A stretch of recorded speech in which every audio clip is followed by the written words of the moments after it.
안녕하세요. 오늘은 5강 심판 앞에 서게 되다입니다. 여기까지만 나누면, 지난 강의까지만 들으면 듣는 사람에 따라서는 그럼 성경이 말하는 행복을 누리지 않고 살고자 하면 그렇게 살면 되겠네. 거기에 좀 더 큰 행복이 있을지도 몰라. 난 이대로가 좋아. 난 나름대로 내 행복을 추구하면서 살겠어. 라고 반응을 할 수 있을지도 모르겠습니다. 그런데 성경은 죄로 인한 결과가 이보다 훨씬 더 심각한 문제라는 것을 말해줍니다.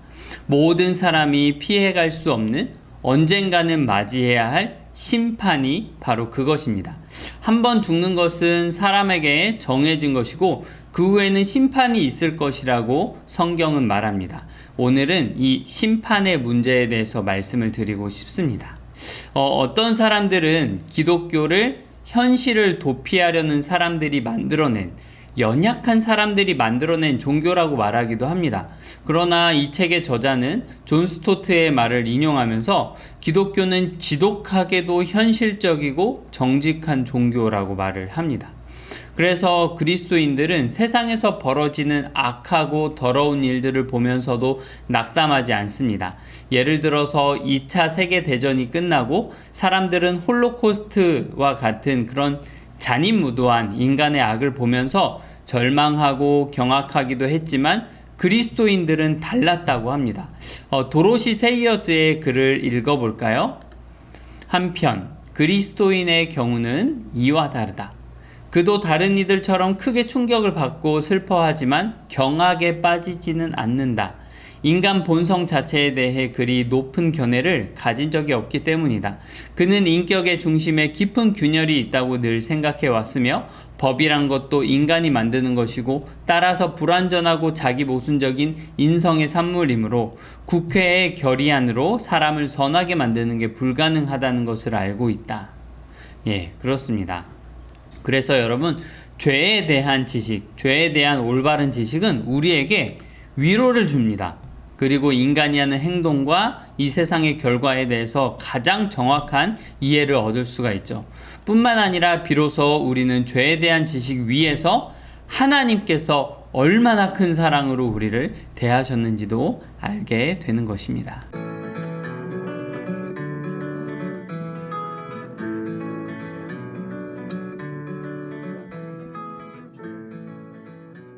성경에 따르면 모든 사람은 죽습니다.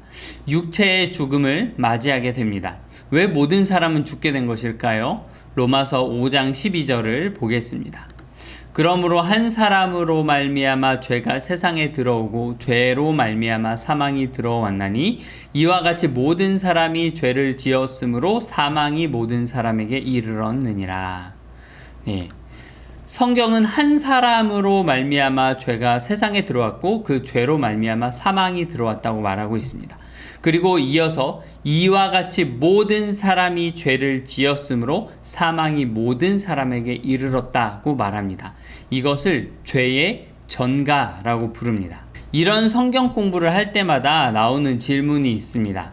왜 아담이 지은 죄가 우리에게 전가된 것입니까? 저는 억울합니다. 네. 왜 그럴까요? 이것은 간단합니다. 대표의 원리 때문이죠. 하나님께서는 처음에 아담을 창조하실 때 아담을 인류의 대표로 삼으셨습니다. 아담은 온 인류라고 하는 공동체의 대표가 된 것이죠. 어느 공동체이든지 대표의 중요한 선택은 모든 공동체 사람들에게 영향을 미칩니다. 극단적인 예를 하나 들어보도록 하겠습니다.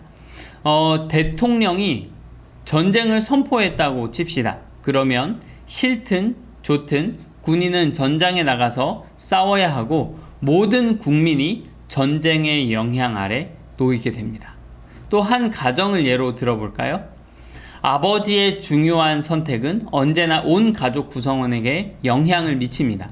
만일 아버지가 죄를 범해서 교도소에 들어가게 된다면 교도소에 들어간 것은 아버지이지만 다른 가족 구성원들도 마찬가지로 고통을 겪게 되죠. 이와 마찬가지로 우리의 대표였던 아담이 잘못된 선택, 하나님의 법을 어기고 하나님을 대적하는 자리로 나아가게 된 일은 모든 인류에게 절망적인 영향을 끼치게 되었습니다. 이런 설명으로도 충분하지 않을 수 있을 것 같아요. 아니, 우리나라 대통령은 우리가 선거를 통해서 우리가 뽑았지만 아담은 내가 선택한 대표가 아니잖아요 라고 말할 수 있겠죠.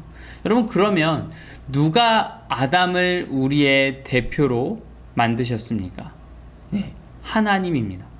선하시고 지혜로우신 하나님께서 우리의 대표를 반드시 넘어질 수밖에 없는 어리석고 약한 자로 세우셨을까요?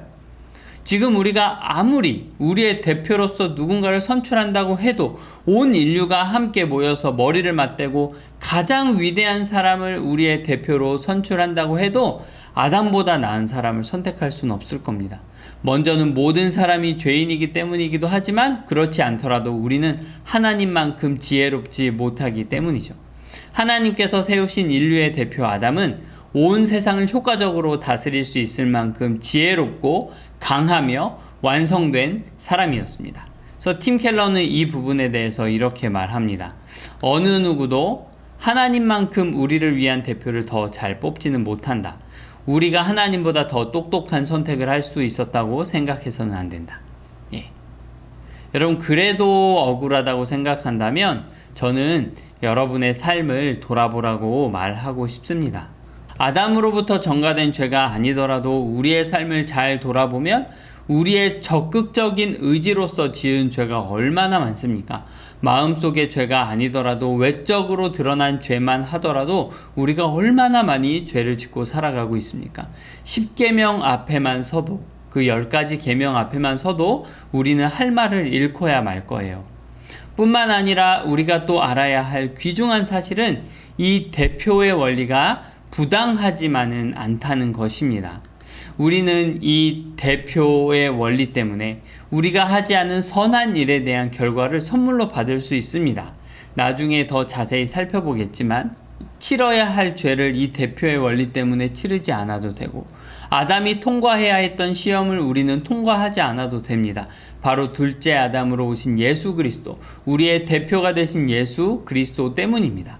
예수 그리스도의 선행이 우리의 것이 되기 때문에 모든 믿는 사람들은 하나님 앞에서 완전하고 흠없는 선을 행했다고 칭찬을 받게 될 것입니다. 여러분, 그러면 아담의 죄가 전가된 것의 결과는 어떤 것이 있을까요? 두 가지를 살펴보면 되겠습니다. 첫째는 인간이 죄의 성향, 죄성을 갖고 태어나게 되었다는 것이고요. 둘째로는 모든 사람이 원죄와 자범죄에 대한 책임을 지게 되었다는 것입니다. 앞으로 이 두 가지를 가지고 강의를 이어가도록 하겠습니다.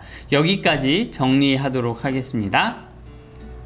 죄에 대한 지식이 증가할수록 이 세상의 현 상황을 파악할 수 있고 오히려 절망에서 벗어날 수 있습니다. 또한 하나님이 우리를 얼마나 사랑하셨는지도 알 수 있습니다. 아담이 범한 죄가 전가되었습니다. 아담과 하와의 죄는 그 후손들에게 전가됩니다. 이는 아담이 창조될 때부터 인간의 대표였고 인간의 대표로서 하나님의 명령을 지켜야 할 의무를 가지고 있었기 때문입니다.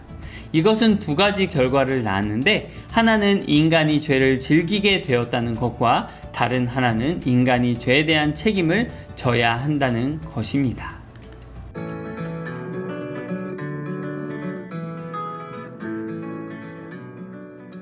네, 먼저 죄의 성향을 갖게 된 부분을 살펴보겠습니다.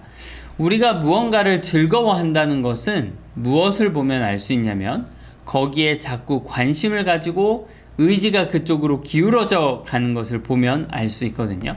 예를 들면 제가 한 3년 전부터 자전거를 좋아하게 되었는데요. 그래서 길을 가다가 자전거가 지나가면 자동적으로 고개가 돌아갑니다. 어떤 종류의 자전거인지, 무슨 형태인지, 어떤 브랜드인지, 어떤 것을 업그레이드 했는지 찬찬히 살펴봅니다. 이런 경험이 많아질수록 알아보는 속도가 훨씬 더 빨라집니다. 관심과 의지가 그쪽으로 기울어져 있기 때문이죠. 모든 사람은 죄를 즐거워합니다. 죄에 대해서 관심을 가지고 의지가 그쪽으로 기울어져 있기 때문이죠. 예를 들어서 모든 사람은 어렸을 때부터 거짓말을 합니다. 난 어렸을 때부터 한 번도 거짓말을 해본 적이 없어 라고 말할 수 있는 사람이 과연 존재할까요? 저희 집 아이들만 봐도 아직 거짓과 참에 대한 개념이 제대로 자리 잡기 전부터 거짓말을 합니다. 누가 가르쳐 주지도 않았는데 거짓말을 합니다. 뿐만 아니라 어린아이들을 보면 자기의 기쁨을 위해서, 자기의 즐거움을 위해서 다른 사람에게 해를 가하는 것을 주저하지 않고 합니다. 이것도 누가 가르쳐 주지 않았는데 그렇게 하는 것이죠. 참 신기하죠. 우리는 거짓말을 해서는 안 되고 이웃에게 해를 가해서는 안 된다는 것을 수도 없이 듣고, 또 거짓말과 폭력이 고통스러운 결과를 가져온다는 것을 경험적으로 알고 있음에도 불구하고 우리는 계속해서 죄를 짓습니다. 선을 행하기 위해서는 용기가 필요하고 인내가 필요합니다. 하지만 하지 말라는 나쁜 행동은 누가 시키지 않아도 즐거움으로 하게 되죠. 우리 중에 어느 누구도 용기를 내고 인내를 하며 누군가를 미워하고 시기하지는 않습니다. 그런 건 자연스럽게 되는 것이죠. 오히려 누군가를 사랑하기 위해서는 용기와 뼈를 깎는 인내가 필요합니다. 성경은 이런 현상에 대해서 이렇게 말합니다. 전도서 9장 3절인데요. 모든 사람의 결국은 일반이라. 이것은 해 아래에서 행해지는 모든 일 중에 악한 것이니 곧 인생의 마음에는 악이 가득하여 그들의 평생에 미친 마음을 품고 있다가 후에는 죽은 자들에게로 돌아가는 것이라. 네, 그리고 그 결과에 대해서 로마서 3장 23절에서 이렇게 이야기합니다. 모든 사람이 죄를 범하였음에 하나님의 영광에 이르지 못하더니. 우리가 정직하게 이 세상과 자기 자신을 돌아본다면 성경이 말하는 이 말씀들이 진리라는 것을 알게 됩니다. 성경은 인간의 현실 그리고 내면에 대해서 그 어떤 책보다도 적나라하게 폭로하고 있습니다.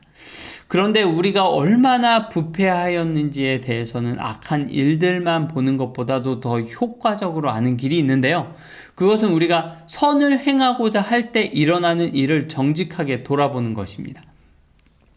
유명한 영국의 설교자였던 마틴 로이드 존스는 이렇게 말했습니다. 한번 잘 들어보세요. 우리는 죄라는 것이 삶의 시궁창에서 걸레짝을 걸치고 있는 것처럼 생각합니다. 그리고 가련한 술주정뱅이를 보며 말하지요. 여기에 죄가 있다. 저것이 바로 죄다. 그러나 이것은 죄의 본질이 아닙니다. 죄의 참된 모습을 보려면, 그리고 그것을 진정으로 이해하려면 당신은 위대하고 탁월하며 경건하고 헌신된 성도를 보아야 합니다. 하나님의 바로 그 임재 앞에 무릎을 꿇고 엎드린 그를 보십시오. 심지어 거기서조차 죄가 침범하여 그 성도가 자신에 대하여 생각할 때마다 자신에 대하여 만족스러워하고 즐거워하도록 유혹합니다. 그래서 실제로 하나님을 예배하기보다는 자신을 예배하도록 합니다. 그 무엇보다 이것이야말로 죄의 참된 모습입니다. 여러분, 무슨 말인지 잘 설명해 드리겠습니다. 이것은 참 성도라고 자처하는 우리에게서 흔히 일어나는 일입니다. 우리가 하나님을 예배할 때, 하나님께 기도할 때, 또 하나님 앞에서 봉사하고 선한 일을 할 때 일어나는 일입니다.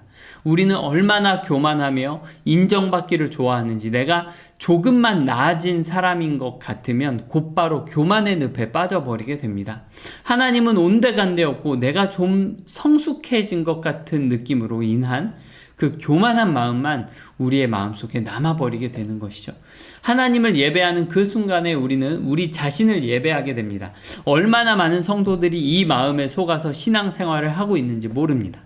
자기 의에 빠져서 자기 만족 속에 살아가는 것이죠. 우리 안에 있는 이 죄성이 얼마나 치명적인지 모릅니다. 확실히 여러분, 모든 사람은 죄를 즐거워하고 있습니다. 여기까지 정리하겠습니다. 인간이 죄를 즐거워하다. 우리의 의지는 죄를 짓고 싶어 하는 방향으로 기울어져 있습니다. 우리는 거짓말을 배우지 않아도 거짓말을 하며 선행은 배워도 잘 하지 않습니다. 특히 인간의 악한 행동뿐만 아니라 선한 행동 역시 죄악됩니다. 예를 들어서 예수님께서는 마태복음에서 이웃 돕기와 기도라는 선행 뒤에도 위선과 죄악이 있을 수 있음을 폭로하셨습니다.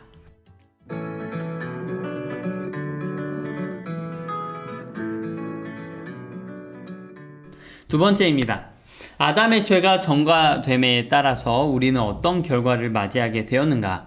우리는 죄성을 갖게 되었고 아담으로부터 전가된 원죄와 그리고 우리가 지은 자범죄에 대한 죄의 대가를 치르게 되었습니다. 그 죄에 대해서 책임을 지게 된 것이죠. 창세기를 좀 살펴보겠습니다.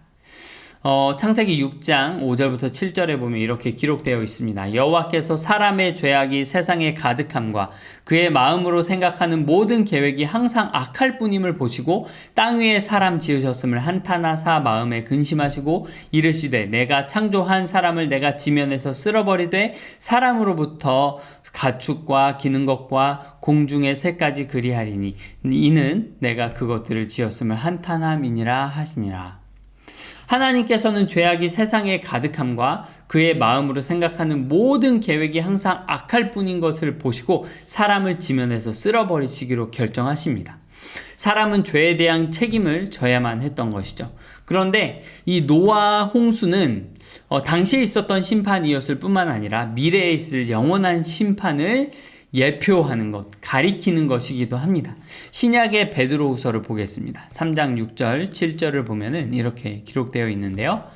이로 말미암아 그때의 세상은 물이 넘침으로 멸망하였으되 이제 하늘과 땅은 그 동일한 말씀으로 불사르기 위하여 보호하신 바 되어 경건하지 아니한 사람들의 심판과 멸망의 날까지 보존하여 두신 것이니라.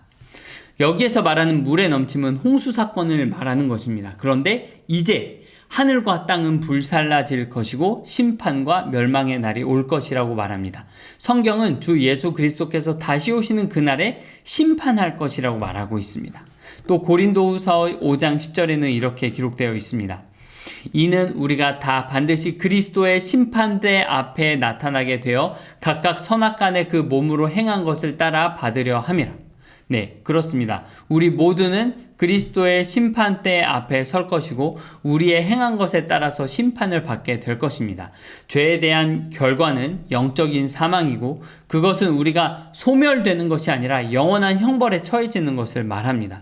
우리는 지옥이라는 이름으로 그것을 들어왔죠. 그동안 몇몇 신학자들에 의해서 현대에 지옥의 존재에 대해서 다른 의견들이 제시되기도 했지만 성경은 분명히 지옥의 존재에 대해서 말하고 있다는 것을 기억하실 필요가 있습니다.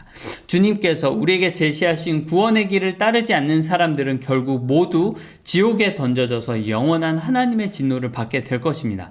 여러분, 지옥이라는 곳이 한 장소로서 존재한다면 그곳을 다스리는 존재는 누구일까요? 지옥을 다스리시는 분, 네, 그분은 분명히 하나님이십니다. 형벌을 내리시는 분도 하나님이십니다. 흔히 지옥은 사탄이 다스리고 사탄의 졸개들이 사람들을 괴롭힐 것이라고 생각하지만 그것은 성경이 말하는 바가 아닙니다. 최후 심판 후에는 사탄과 그 졸개들도 하나님께 나아오지 않은 자들과 함께 영원한 심판을 받게 될 것입니다. 그리고 신자인 우리들은 마귀를 정죄하는 그 심판에 함께 참여하게 될 것입니다.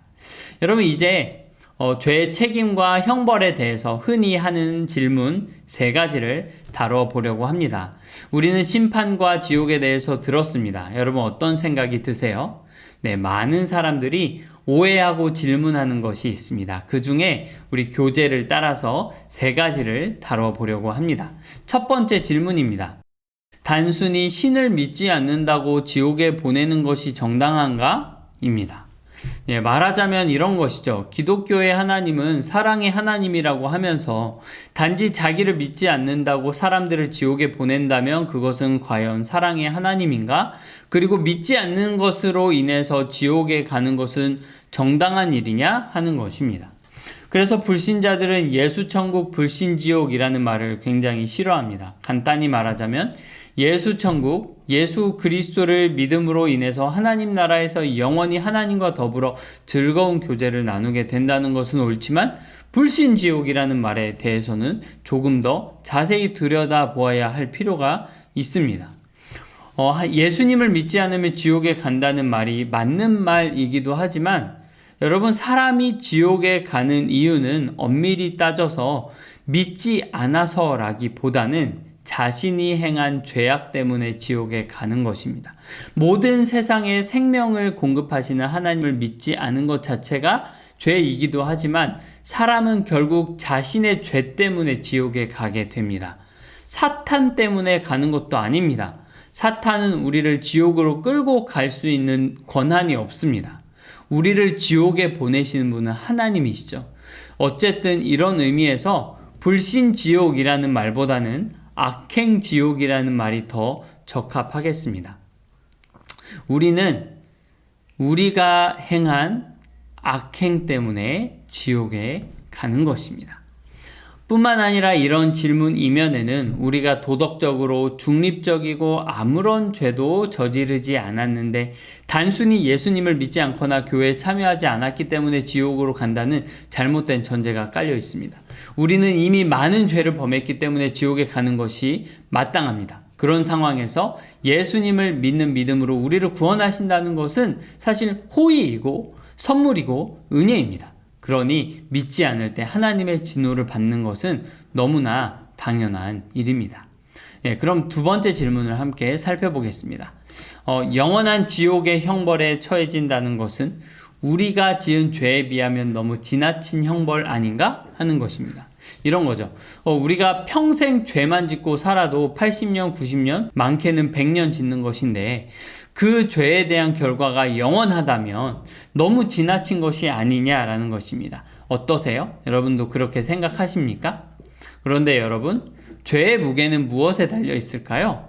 죄를 지은 시간에 따라 달라집니까? 아닙니다. 여러분 예를 들어보겠습니다. 어떤 사람이 3년 동안 공공장소의 물건을 부수고 다녔습니다. 또 어떤 사람은 30분 동안 사람을 한 명 죽였습니다. 둘 다 죄를 지은 것이죠? 여러분 누구의 죄가 더 무겁습니까? 당연히 30분 동안 사람을 죽인 사람입니다. 왜냐하면 사람을 죽인 것이 공공장소의 물건을 부순 것보다 더 무거운 죄이기 때문입니다. 그 파괴한 대상이 사람의 생명이기 때문이죠. 물건의 가치보다는 훨씬 더 값진 것이기 때문입니다. 여러분 이런 예는 많이 있습니다. 여러분 군대에서 이등병이 하사관에게 경례하지 않은 것과 사단장에게 경례하지 않은 것 중에 어떤 것이 더 큰 잘못입니까? 당연히 사단장에게 경례하지 않은 것입니다. 여러분 그리고 전쟁 중에 잡힌 포로를 모욕하고 그에게 침을 뱉은 것과 대통령을 모욕하고 대통령에게 침을 뱉은 것 중에 어떤 것이 더 무거운 죄입니까? 당연히 대통령을 모욕하고 침을 뱉은 것입니다. 그러면 생각해 봅시다. 온 우주에서 가장 가치 있는 존재는 누구입니까? 바로 하나님이시죠. 하나님의 영광은 무한하십니다. 우리가 80년, 90년 죄를 지은 것 때문에 영원한 형벌에 처해지는 것이 아니라 영광이 무한하신 하나님께 죄를 지었기 때문에 우리는 영원한 형벌에 처해지게 되는 것이죠. 이것을 쉽게 이해하기는 어렵습니다. 왜냐하면 우리는 하나님이 얼마나 위대하시며 크신 분인지 제대로 알지 못하기 때문입니다.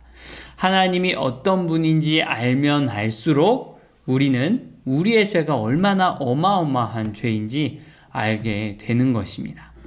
세 번째 질문을 보겠습니다. 사랑의 하나님이 진노하시는 것은 정당한가입니다. 이 질문에 대해서 간단하게 답변하자면 사랑이신 하나님은 사랑이시기 때문에 진노를 하시는 겁니다. 진노하지 않는 사랑이 있습니까? 여러분 진정한 사랑은 언제나 진노를 품습니다. 예를 들어서 어떤 불량배가 제 아내를 건드리려고 한다면 저는 어떻게 해야 될까요? 나는 사랑이 많은 목사니까 내 아내를 해치려는 사람도 사랑해야 돼 라고 하면서 보고만 있어야 될까요? 네, 아니죠. 제가 정말로 제 아내를 사랑한다면 아내를 보호하면서 되든 안 되든 온 힘을 다해서 그 불량배를 저지해야 될 겁니다. 사람의 모든 죄는 하나님과 하나님의 형상으로 지음받은 사람에 대해서 짓는 것입니다. 심지어 자기 자신에게 짓는 죄도 하나님의 형상대로 지음받은 자기 자신에 대해서 짓는 것이죠. 그래서 하나님은 사랑이시기 때문에 진노하시는 것입니다. 오히려 하나님이 진노하시지 않는다면 그것이 더 불공정한 것이 될 것입니다. 또 다른 측면에서 생각해보면 사랑의 하나님이 어떻게 진노하시는가라고 하는 그렇게 질문하는 그 사람도 세상에 극악무도한 사람을 보면 이렇게 생각할 거예요. 하나님이 과연 살아계시다면 왜 저런 사람은 데려가시지 않는가? 왜 저런 사람에 대해서 즉각적으로 심판을 내리시지 않는가라는 의문을 갖습니다. 여러분이 정의롭다면, 사람이 정의롭다면, 정의를 추구한다면 하물며 선하신 하나님은 정의롭지 않을까요? 네, 하나님은 모든 사람을 맹목적으로 사랑하는 할아버지 같은 분이 아니십니다. 사랑이 충만하신 만큼이나 정의로우시고 공의로우신 분이십니다. 네, 여기까지 또 정리하도록 하겠습니다. 죄에 대한 책임입니다. 네, 범죄한 이후에 인간의 마음에는 죄악이 가득하게 되었습니다. 그래서 하나님은 인간을 형벌하기로 결정하셨습니다. 죄를 범한 사람들은 하나님의 영원한 저주와 진노를 상징하는 지옥으로 갑니다. 지옥에 대한 의문들 3가지를 살펴보겠습니다. 네, 첫 번째, 단순히 신을 믿지 않는다고 지옥에 보내는 것이 정당한가? 네, 하나님을 믿지 않는 것을 포함한 자신이 범한 죄 전체에 대한 형벌이 지옥입니다. 이러한 질문 이면에는 우리가 도덕적으로 깨끗한데도 신만 믿지 않았다는 전제가 깔려 있습니다. 이것은 잘못된 전제죠. 두 번째 질문입니다. 영원한 지옥은 우리가 지은 죄에 비하면 너무 지나친 형벌이 아닌가? 네. 형벌의 무게는 지은 죄의 무게로 결정되는데요. 하나님께 지은 죄는 무한하신 분께 지은 것이기 때문에 무한한 죄이고 그만큼 악한 죄를 저지른 사람은 무거운 형벌을 받아야 합니다. 세 번째 질문입니다. 사랑의 하나님이 진노하시는 것이 옳은가입니다. 의로움을 향한 사랑은 죄를 향한 진노를 포함합니다. 사랑하는 아내를 해치려는 사람을 보면서도 너그러운 남편은 사실 아내를 사랑하지 않는 것이죠. 그래서 사랑이심에도 불구하고 진노하시는 것이 아니라 오히려 사랑이시기 때문에 진노하시는 것입니다.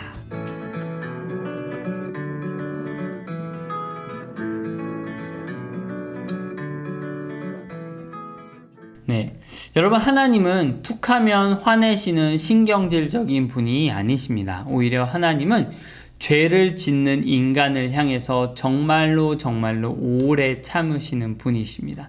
그래서 성경은 이렇게 이야기합니다. 자비롭고 은혜롭고 노하기를 더디하고 인자와 진실이 많은 하나님이시다라고 소개를 합니다. 그래서 하나님께서 자기 자신을 그렇게 설명하신 것입니다. 노하기를 더디하시는 하나님이 노하신다는 것, 여러분 모순되어 보이지만 그렇지 않습니다.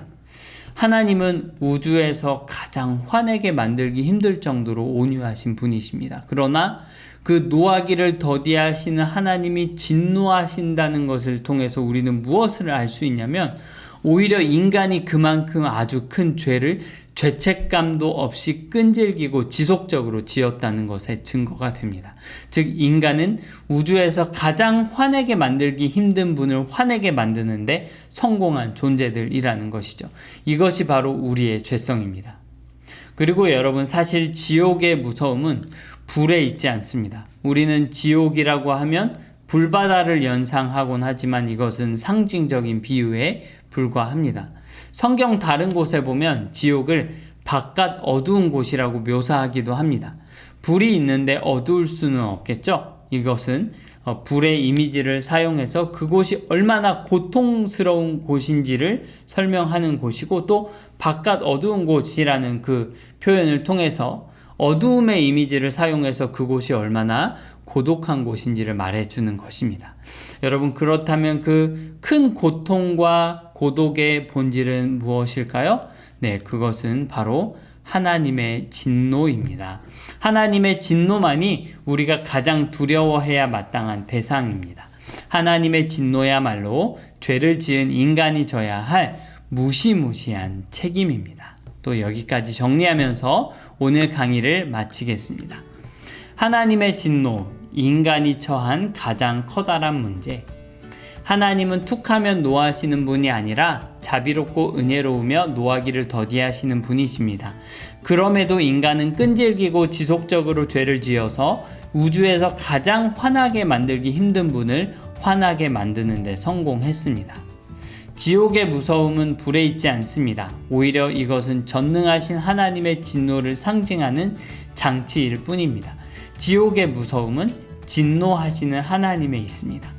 우리는 속히 하나님과 화목해야 합니다. 오늘은 이렇게 심판 앞에 서게 된 우리의 처지에 대해서 다뤄보았습니다. 강의에 대한 피드백과 질문은 자유롭게 댓글과 문자로 해주시기를 바랍니다. 네, 오늘도 좋은 하루 되시기 바랍니다. 감사합니다.